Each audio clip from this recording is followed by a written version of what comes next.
Почитувани, сакам да ја известам јавноста дека политичката партија ВМРО-ДПМНЕ поднесе пријава, односно приговор до Државната комисија за спречување на корупција заради прекршување на изборниот законник, а сторени од страна на Академијата за судии и јавни обвинители. Имено, согласно член 8а од изборниот законник, како и согласно одредбите од Законот за спречување на корупцијата и судирот на интереси, предвидено е дека од денот на донесување на одлука за распишување на председателски и парламентарни избори не може да се спроведуваат постапки за нови вработувања, ниту да се даваат откази на вработени во јавните и државните институции, а доколку има отпочнато такви постапки се ставаат во мирување.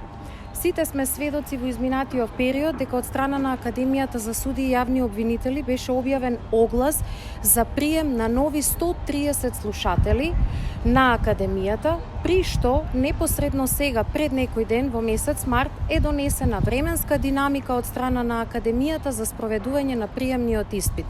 Зошто е ова важно?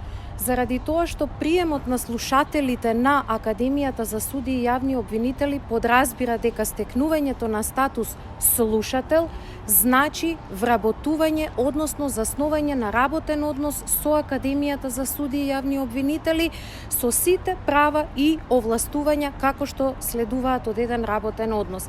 Сметаме дека тоа ќе влијае на изборниот процес и наместо Академијата да произведува кадри кои што утре ќе ги почитуваат правата и законите, за жал излегува дека Академијата е главниот прекршител на правото во овој момент.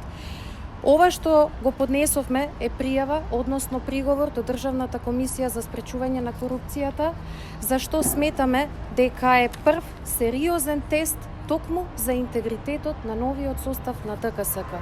Заради тоа, бараме со пријавата истата да се разгледа, да се отвори случај и согласно своите законски ингеренции ДКСК да ги превземе сите потребни законски мерки за спречување на ваквите прекршувања.